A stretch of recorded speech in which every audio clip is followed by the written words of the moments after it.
오늘은 욥기 18장 말씀입니다. 욥의 친구 빌닷의 수앗 사람 빌닷의 두 번째 말이 나옵니다. 1절에 보시면 수앗 사람 빌닷이 대답하여 이르되 2절에요. 너희가 어느 때에 가서 말의 끝을 맺겠느냐 깨달으라. 그 후에야 우리가 말하리라.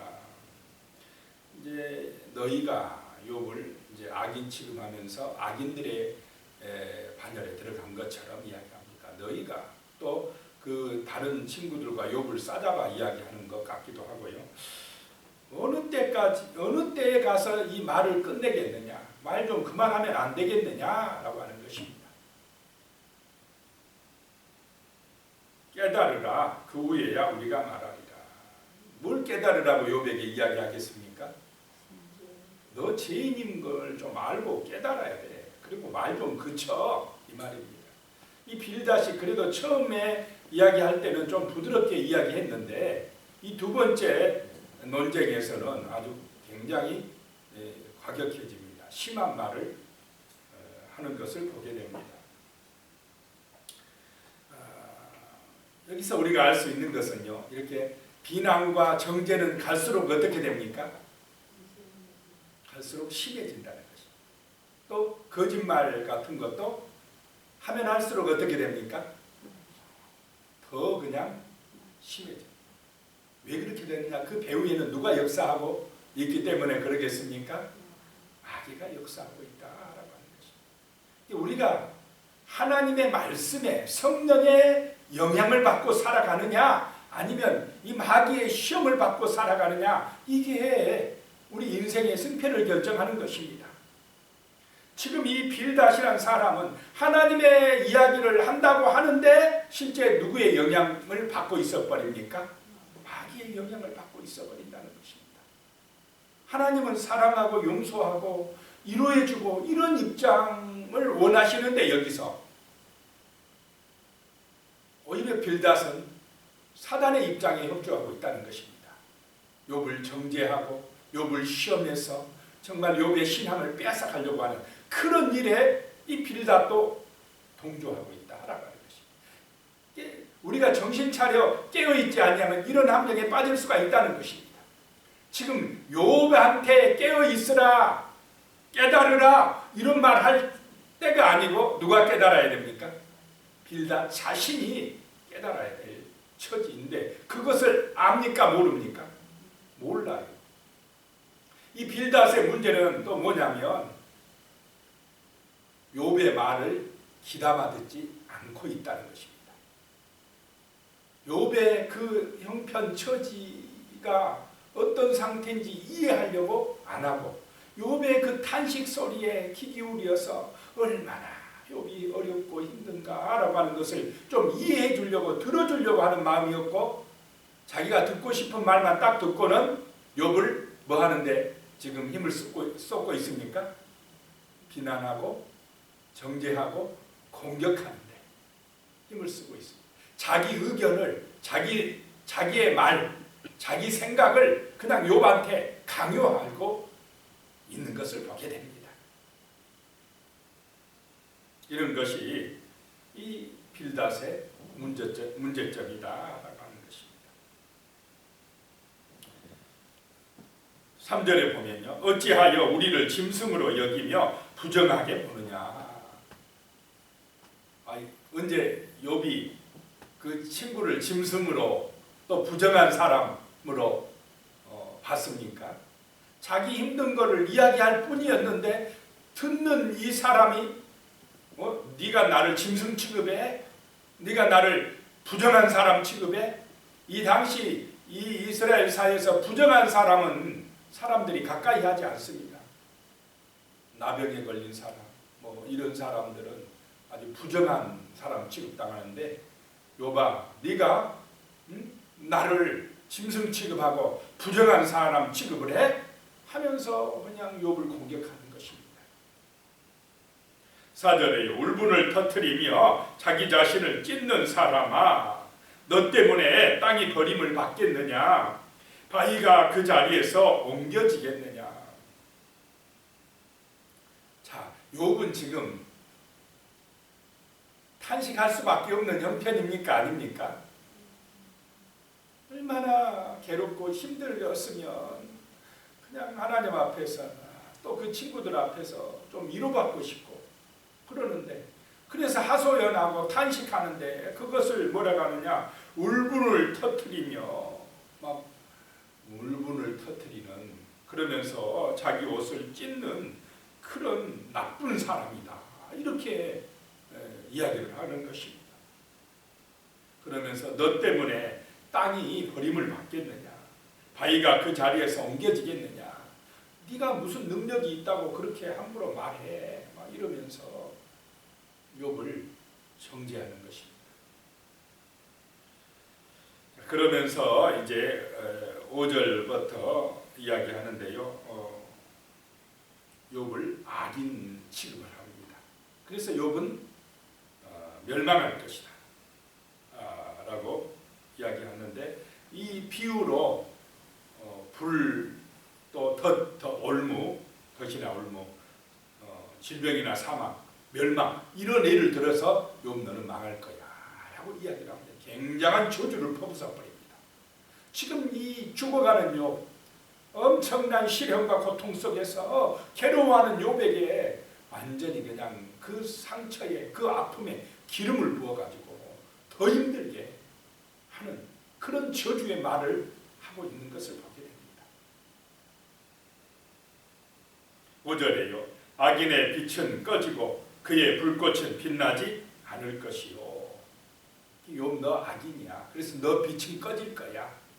너의 불꽃은 이제 사라질 거야. 빛나지 않을 거야 라고 하는 것입니다.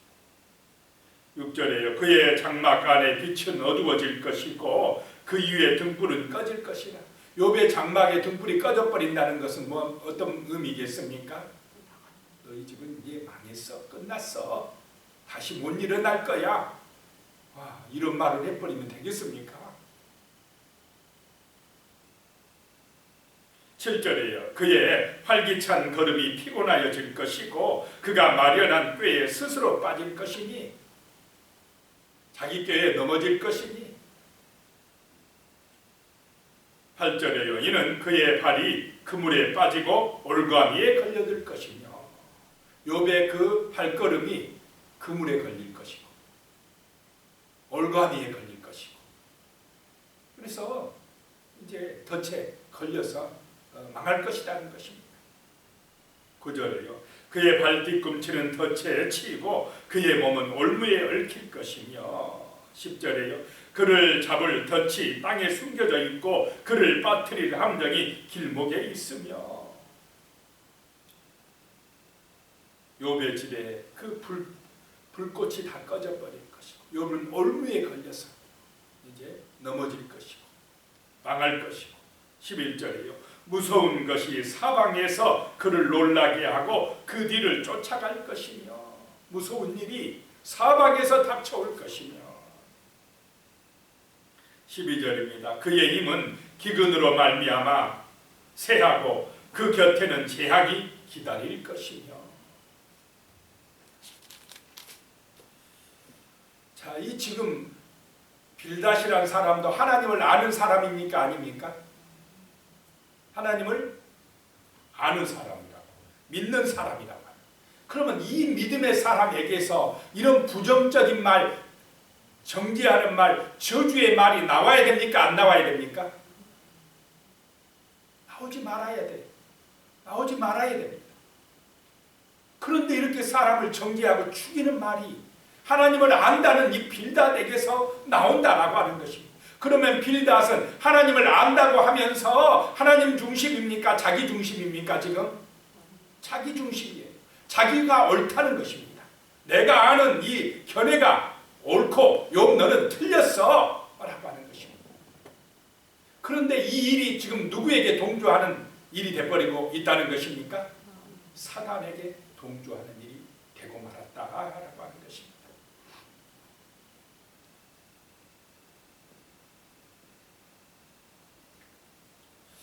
어떤 목사님의 써놓은 글에서 이런 내용이 있었습니다. 오늘날 교회가 세상 사람들에게 조롱당하는 것은 세상의 여러 종교, 특히 샤머니즘 신앙과 똑같은 말밖에 할 줄 모르기 때문이다. 그 샤머니즘적인 말이 뭐냐? 예수 잘 믿으면 복 받을 것이고 잘못 믿으면 뭐 받는다요? 벌 받아. 그래서 내가 조금 힘들고 어려운 일이 생기고 안 좋은 일이 생기고 그러거나 또 다른 성도에게 재앙이 오거나 어려움이 생기면 뭐 때문에 그런다고 생각을 합니까? 뭔가 죄가 있기 때문에 벌 받는 거야. 이런 생각을 가지면 이게 샤머니즘적인 말이라는 것입니다. 교회 다니면서도 잘못하면 이런 생각들에 빠져 있을 수가 있다라고 하는 것입니다. 그리고 교회를 교회되게, 복음을 복음되게 하지 못하는 것은 교회가, 성도들이 예수님과 그분의 십자가 사건을 잘 이야기하지 않고 있기 때문에 그렇다라고 하는 것입니다. 교회가 존재하는 이유는, 성도가 이 땅에 부름받은 이유는, 이 땅에서 부름받은 이유는 잘 먹고 잘 사는 그게 샤머니즘적인 것이고 기복적인 것이고 그것에 있는 것이 아니고 십자가의 복음의 증인되라고 있는 것인 줄로 믿습니다. 그래서 우리는 사람들을 바라볼 때 정죄하는 입장이 아니고 십자가로 인도하는 것입니다. 예수님의 십자가가 당신의 죄를 다 사해줬습니다. 예수님의 그 부활의 능력이 당신을 사망에서 건져줬습니다. 구원해줬습니다. 이런 얘기를 많이 해야 될 줄로 믿습니다. 그렇지 아니하고 세상 사람들처럼 그냥 오직 이 세상에서 너 똑바로 살면 잘 될 거야. 그렇지 않고 뭐 어려운 일이 있거나 형편이 안 되면 너 벌 받는 거야. 이런 식으로 말을 해버리면 지금 빌닷의 말하고 같이 되고 사단에게 동조하는 그런 사람이 되고 만다라고 하는 것입니다. 십자가로 승리할 줄로 믿으시기 바랍니다. 아무리 베드로 사도라고 해도 십자가의 능력을 의지하지 아니하면 사단에게 시험당합니다. 그래서 사단에게 붙들리면 점점점 더 정죄하게 되고요. 비난이 더 약해지겠습니까? 세지겠습니까? 세지게 돼요. 거짓말도 더 많이 하게 되고 이렇게 된다는 것입니다. 마태복음 26장에 보면은 베드로가 예수님이 대제사장인 가야바의 집으로 붙들려 갈 때에 멀리서 어떻게 합니까? 따라갑니다. 그래서 어떻게 되나 그래도 도망은 안 가고 따라가고 있었습니다. 그걸 어떻게 되나 보려고 따라갔다는 것입니다. 그랬는데 베드로가 바깥들에 앉아 있는데 한 여종이 나와서 너도 갈릴리 사람하고 함께 저 예수와 함께 있었지? 그러니까 뭐라 그럽니까? 처음에는 부인하여 이르되 나는 내가 무슨 말을 하는지 알지 못하노라 그랬습니다. 근데 다른 여종이 또 너도 함께 있었지? 그러니까 이번에는 맹세하고 부인하여서 나는 그 사람을 알지 못하노라 그래. 점점 강해집니까? 안 강해집니까? 강해지고 있어. 이제 또 어떤 사람들이 너 말소리 들어보니까 예수하고 같은 패야 이러니까 이번에는 어떻게 합니까?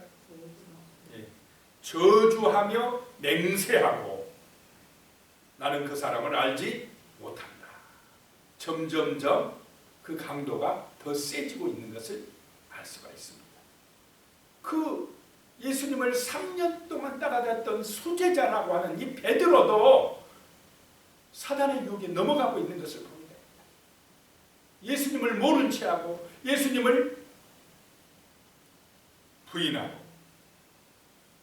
맹세하고 저주하는 맹세하여 저주하는 그런 말까지 하고 있는 것을 보게 됩니다.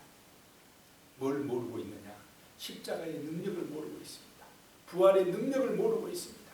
인간 입장, 자기 육신적인 생각에 머물러 있으면 이렇게 예수님의 제자라도 예수님의 뜻을 거부하고 예수님을 비난하는 이런 일을 할 수도 있다라고 하는 것입니다. 이 빌닷이 욥의 세 친구들이 지금 그런 상태에 머물러 있다라고 하는 것입니다.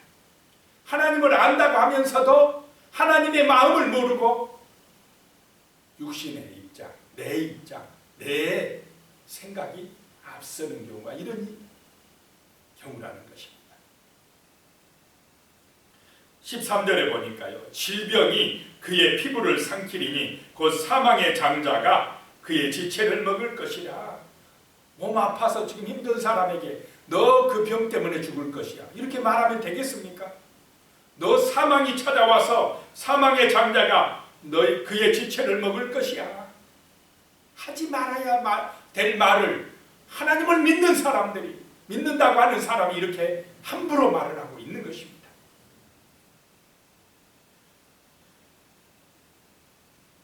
16절에요. 밑으로 그의 뿌리가 마르고 위로 그의 가지가 시들 것이며, 뿌리도 말라질 것이고 가지도 말라질 것이고 이제 너는 열매가 없을 거야. 너희 집은 망했어. 이런 얘기입니다. 17절에요. 그를 기념함이 땅에서 사라질 것이고 거리에서는 그의 이름이 전해지지 아니할 것이며, 18절에요. 그는 광명으로부터 흑암으로 쫓겨 들어가며 세상에서 쫓겨날 것이며, 이 빛을 보지 못하고 깜깜한 데로 들어가게 될 것이며 세상에서 쫓겨날 것이다. 굉장히 저주스러운 말입니까? 아닙니까? 굉장히 저주해버리고 말로 지금 사람을 죽여버리고 있는 것입니다. 그렇지 않아도 죽겠는데 더 힘들게 만들고 있습니다. 19절에 보면요, 그는 그의 백성 가운데 후손도 없고 후예도 없을 것이며, 후손이 없을 것이며, 그가 거하던 곳에는 남은 자가 한 사람도 없을 것입니다. 가문이 어떻게 된다고 지금 저주하고 있습니까? 욥의 가문이 멸절되고 말 것이다. 완전히 대가 끊기고 말 것이다. 이렇게 지금 욥에게 저주스러운 말을 하나님의 이름으로, 하나님을 믿는다는 사람들이, 욥의 친구라는 사람들이, 이루하러 왔다는 사람들이 이런 말을 함부로 지금 하고 있는 것입니다. 20절에요. 그의 운명에 서쪽에서 오는 자와 동쪽에서 오는 자가 깜짝 놀라니라. 욥의 그 멸망당하는 운명에 서쪽에서 오는 사람도 놀라고 동쪽에서 오는 사람도 놀라고 놀랄 정도로 망해버릴 것이다 라고 하는 것입니다. 21절에요. 참으로 불의한 자의 집이 이러하고 하나님을 알지 못하는 자의 처소도 이러하리라. 욥을 무슨 자라고 말하고 있습니까? 불의한 자다. 욥을 하나님도 모르는 자다. 그러면 지금 빌닷 자기는 하나님 잘 안다는 말입니까? 아닙니까? 나는 하나님 잘 알아서 이렇게 고난도 안 당하고 있는데 너는 하나님 몰라서 지금 재앙당하고 있는 거야. 이렇게 이야기를 하고 있습니다. 그런데 누가 하나님을 모르고 있습니까? 빌닷 자신이 더 욥보다 하나님을 모르고 있어. 그래도 욥은 고난 중에라도 하나님의 뜻을 알려고 하나님 앞에 탄식하고 하나님 앞에서 기도하고 있는데 이 빌닷은 자기 생각만 의지하고 있어요. 자기가 다 안답니다. 하나님의 마음도 모르면서, 그러면서 욥을 정죄하고 판단하고 있다라고 하는 것입니다.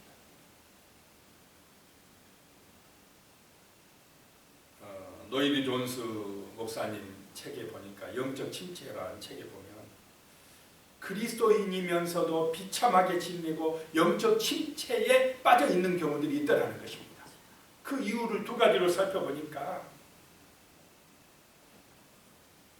하나는 마귀의 작품이다라는 것입니다. 마귀가 첫 번째 하는 일은 어떻게든지 구원받지 못하게끔 그렇게 애쓴답니다. 그런데 예수 믿어버렸어요. 구원 받아버렸어요. 그러면 두 번째 마귀의 목표는 성도들이 비참하게 살게 만든답니다. 정죄의식에 빠져서. 조금만 힘들면 무슨 마음을 갖게 합니까? 내가 뭔 죄가 있어서. 이런 정죄. 하나님은 우리를 십자가의 능력으로 의롭게 해줬습니까? 안 해줬습니까? 모든 허물과 죄를 사함받게 해줬는데, 아이고 조금만 힘들고 어려우면 내가 이래 갖고 천국 가겠나? 내가 벌 받지 않는가? 이런 정죄의식 속에서 비참하게 살아가게끔 그렇게 사단이 역사한다라고 하는 것입니다. 그래서 우리는 정말 십자가를 선포하고 보혈의 능력이 나를 깨끗하게 했다라고 하는 믿음, 예수님의 능력 안에서 우리는 항상 기뻐하고 감사하며, 다른 사람이 또 고난 가운데 어려운 가운데 있을 때에 함부로 저주하거나 정죄하지 말고 십자가의 복음으로 인도하는, 그래서 그 사람도 구원받게 만들고 정말로 그 비참함에서 용서받고 기쁨과 감사의 능력 가운데 살아가도록 복음을 전하는 정말 믿음의 사람들이 되시기를 축복합니다. 기도드리겠습니다. 하나님 아버지, 정말 우리가 자칫하면 이렇게 사단에게 동조하는, 정죄하는 사람, 판단하는 사람, 그 정죄하고 판단하는 것이 점점점 세지면서 사람을 말로 죽이는 사람이 될 수도 있다라고 하는 것을 보게 됩니다. 하나님 아버지, 참으로 우리에게는 아버지 십자가의 복음으로 충만한 믿음을 주시옵소서. 부활의 능력으로 충만한 복음의 능력자가 될 수 있도록 도와주시옵소서. 우리의 입술이 사람을 정말로 살리는 입술, 축복하는 입술, 위로하는 입술, 복음을 전하는 입술, 정말 기도하는 입술이 될 수 있도록 도와주시옵소서. 우리의 입술이 사람을 살리는 입술이 되게 하여 주시옵소서. 예수님의 이름으로 기도드리옵나이다. 아멘.